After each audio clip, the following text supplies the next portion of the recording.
Stannum में ये बात है जो खासतौर पर इस पहलू से भी दवाओं की तरफ मुतवज्जह करती है।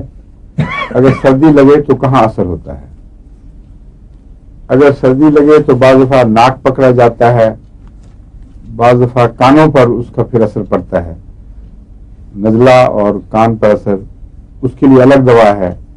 छाती पर असर पड़े तो मैंने फास्फोरस बताया आपको। गुर्दों पर असर पड़े अगर तो फिर क्या है? मेडोराइनम। और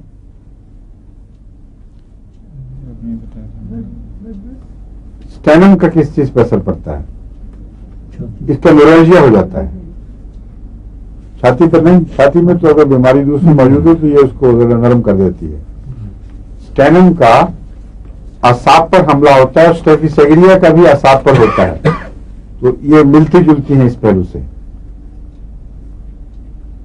स्टेफिसेग्रिया का गुर्दे पर भी असर होता है, क्योंकि वो उमूमन असाब जवाब दें तो किसी कमजोर हिस्से पर जोर टूट जाता है।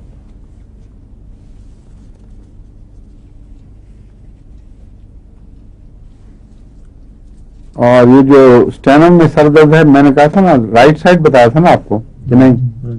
हम अगर कभी लेफ्ट पे भी हो जाती है